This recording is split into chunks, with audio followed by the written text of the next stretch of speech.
Voilà, nous sommes arrivés au troisième moment de notre parcours et je vous propose dans cette méditation de nous arrêter sur un simple qualificatif. L'Évangile, en effet, nous dit de Joseph qu'il était un homme juste. Alors, relisons déjà le passage. Nous sommes au chapitre 1er de saint Matthieu. « Voici comment fut engendré Jésus-Christ. Marie, sa mère, avait été accordée en mariage à Joseph. Avant qu'ils aient habité ensemble, elle fut enceinte par l'action de l'Esprit Saint. Joseph, son époux, qui était un homme juste et ne voulait pas la dénoncer publiquement, décida de la renvoyer en secret. » Joseph est donc un homme juste. Le qualificatif en français n'a pas beaucoup de sens ou un sens très pauvre par rapport au vocabulaire biblique. Dans le vocabulaire biblique, au contraire, c'est un qualificatif qui est extrêmement dense, extrêmement riche. Cela signifie rien moins que l'homme est ajusté à Dieu, comme au diapason du cœur de Dieu.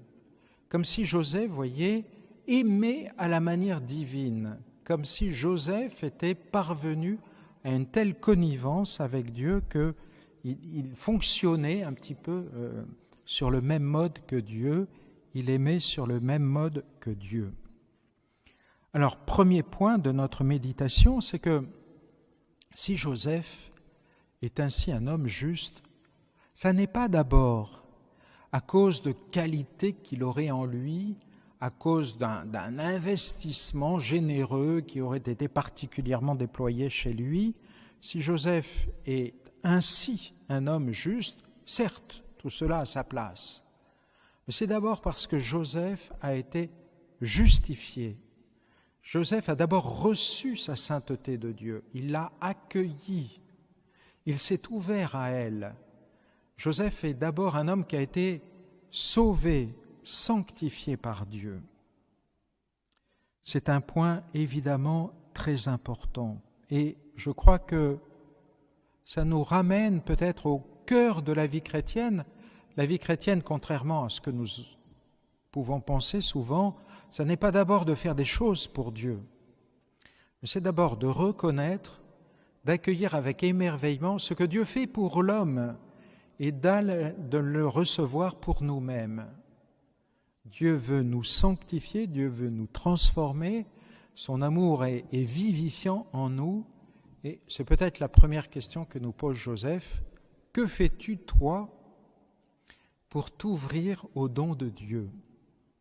Et c'est toujours un examen, voyez, ou une manière de voir avec des yeux nouveaux cette merveille qu'est la vie sacramentelle, qui nous branche en direct sur Dieu, cette merveille qu'est la prière, cette merveille qu'est la lecture de l'Écriture, cette merveille aussi qu'est la mise en œuvre de notre foi, de notre espérance, de notre charité, tous ces moyens à la fois très humains et très divins par lesquels Dieu se déverse en nous, Dieu nous sanctifie, nous transforme.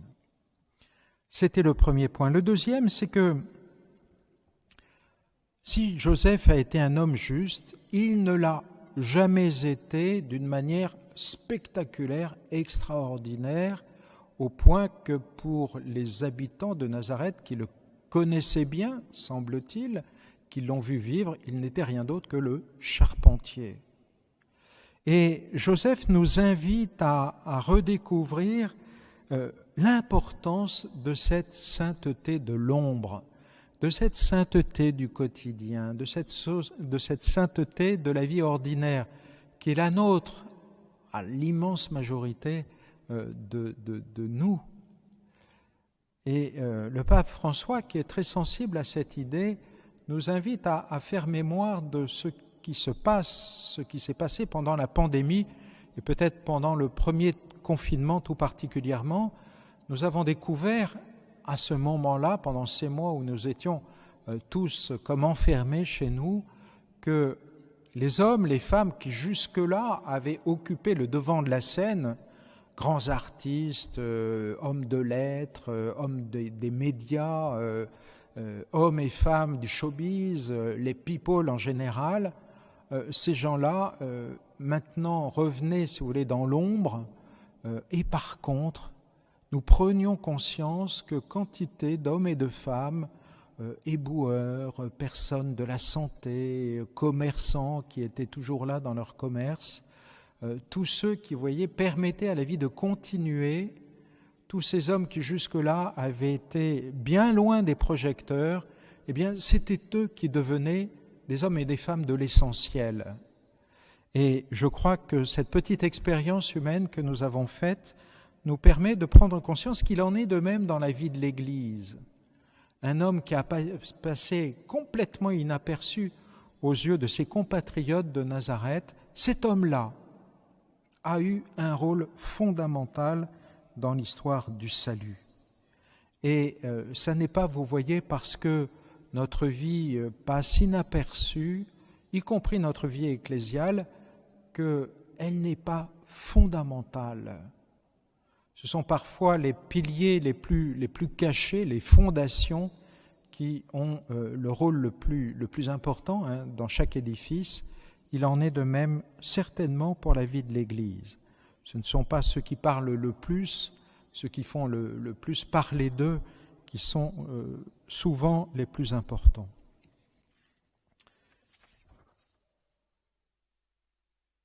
Demandons donc à Joseph de nous faire aimer notre vie concrète, cette vie qui se déploie souvent dans le quotidien, dans l'ordinaire, à travers des tâches de tous les jours. Lui a été le serviteur de l'ombre, et bien qu'il nous la fasse aimer à nous aussi, sans chercher à avoir une petite part de gloire, comme souvent nous sommes tentés de le désirer. Un troisième point, c'est l'accueil comme attitude fondamentale à l'égard de Dieu. Alors, nous en avons déjà parlé en remarquant que Joseph, homme juste, était d'abord un homme justifié, donc vous voyez, qui a d'abord accueilli cette justice de Dieu.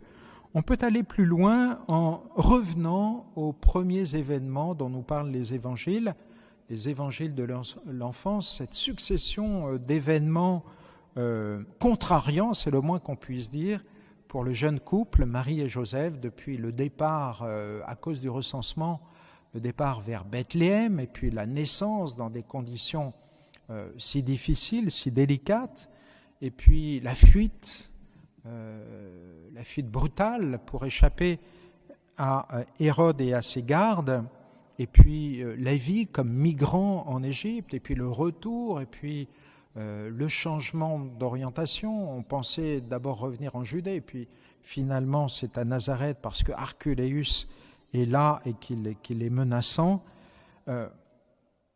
Joseph, devant tous ces événements, les a accueillis comme le réel, la réalité, et la réalité à laquelle il fallait faire face.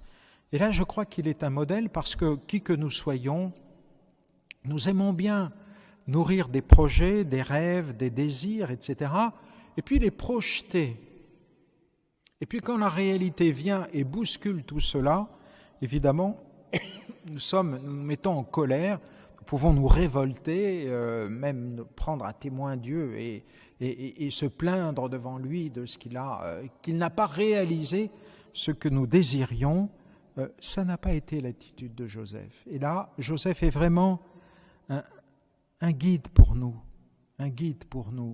accepter le réel tel qu'il est, ne pas vivre dans le rêve, puis dans la plainte, puis dans la récrimination parce que nos rêves ne se sont pas réalisés, non, assumer le réel, exercer ses responsabilités.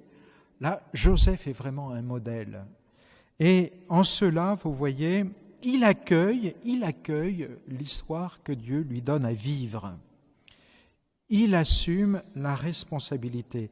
Et le pape François, qui développe très bien cette idée, nous dit ceci: Joseph n'est pas un homme passivement résigné, il est fortement et courageusement engagé. La vie spirituelle que Joseph nous montre n'est pas un chemin qui explique, bien souvent, il n'y a pas d'explication. Bien souvent, il peut nous arriver des drames, des difficultés qui sont contre la volonté de Dieu.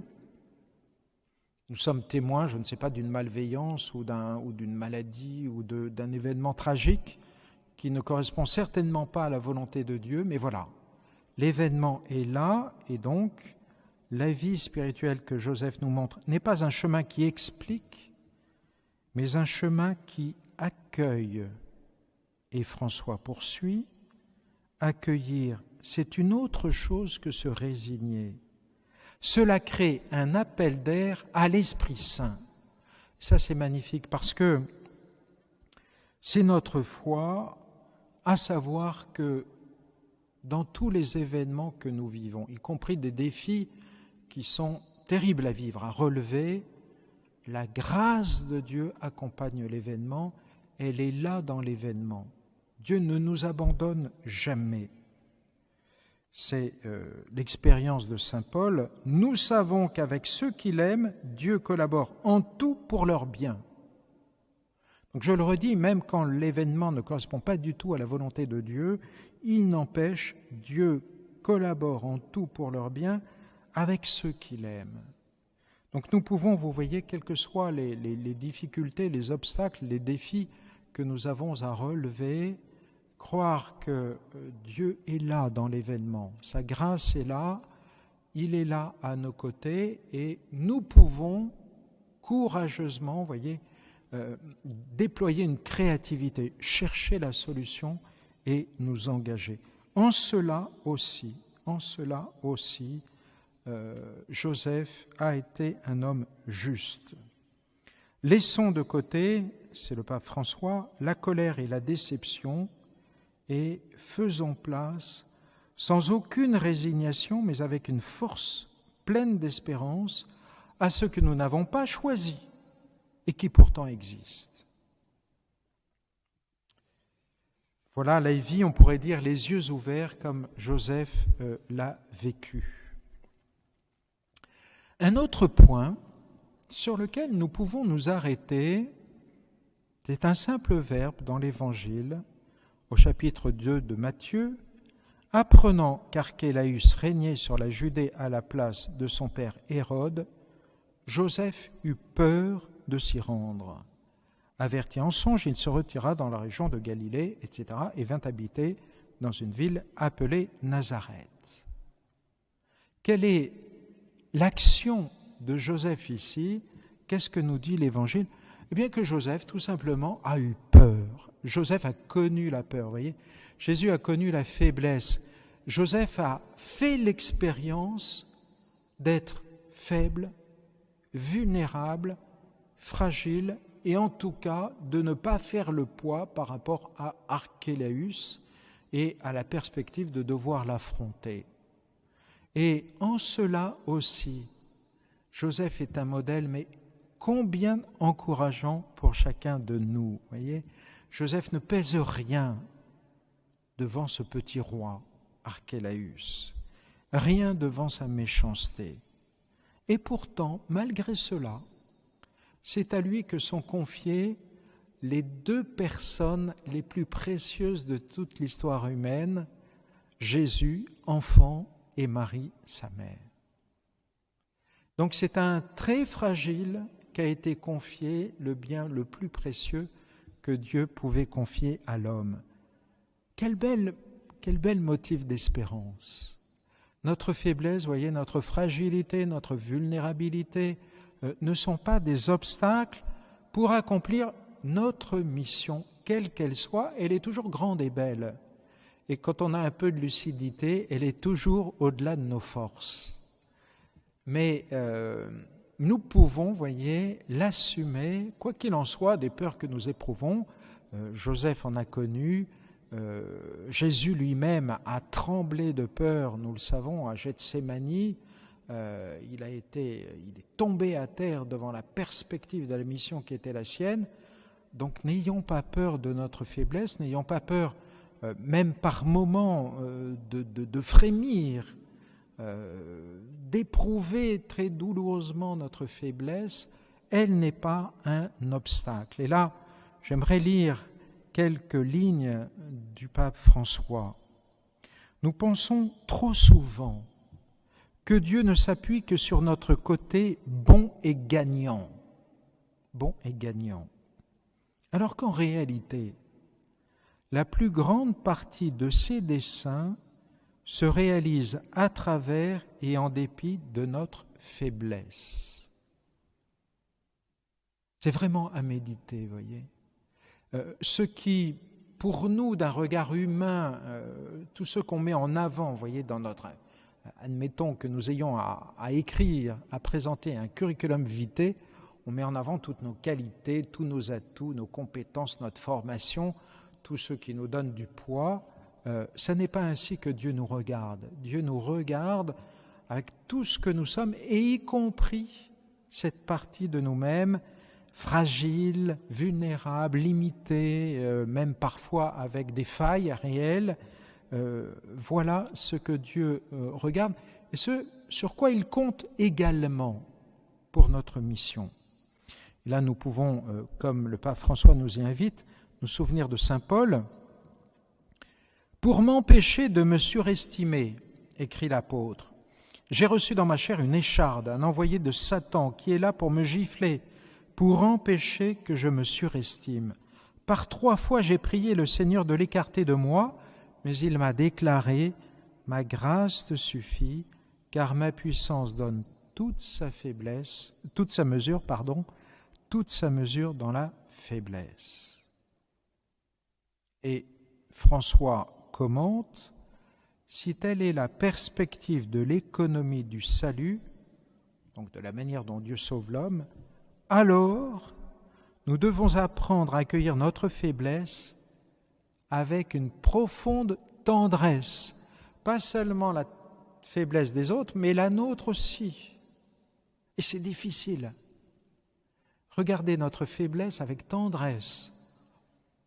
Nous aimerions au contraire en être débarrassés, nous fermer les yeux sur elle, ne pas la voir, la mettre de côté, faire comme si elle n'existait pas. Non seulement la regarder lucidement en face, elle fait partie de nous, mais la regarder avec tendresse. Et l'exemple de saint Paul est important parce que quand Paul a prié par 3 fois Dieu d'être débarrassé de sa faiblesse, on ne sait pas ce qu'elle était, c'était peut-être un défaut de langage ou un trait de tempérament ou une fragilité psychique, ce n'est pas du tout ce dont il s'agit, mais qui gênait véritablement Paul pour son apostolat. Donc Paul considérait que c'était un obstacle à sa mission. Et Dieu préfère qu'il conserve ce qui lui paraît être un obstacle à sa mission. Et pourquoi ? Surtout pour ne pas se surestimer.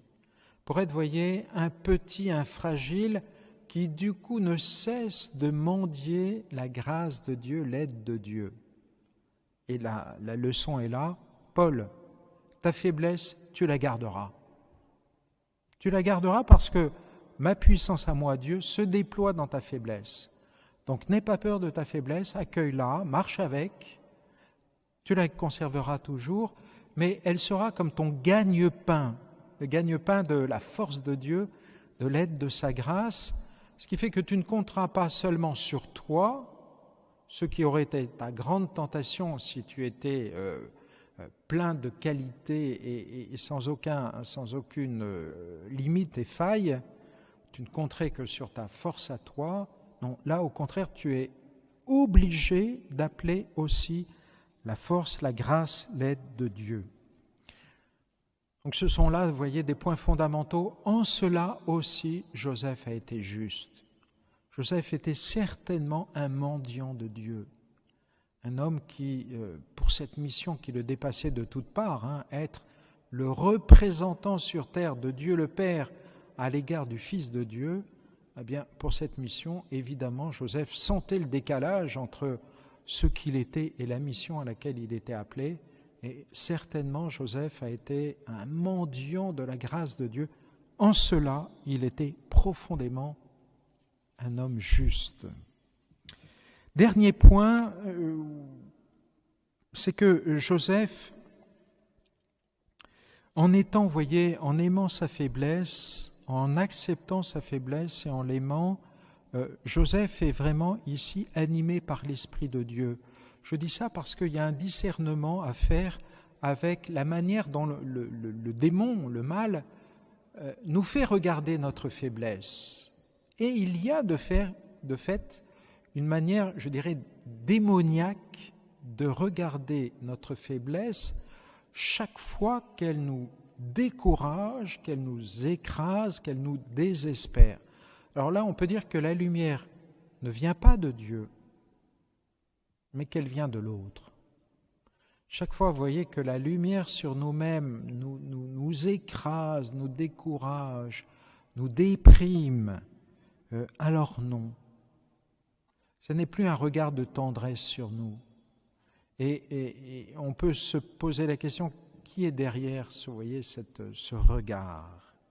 Je cite à nouveau le pape François, « Le malin nous pousse au contraire à regarder notre fragilité avec un jugement négatif.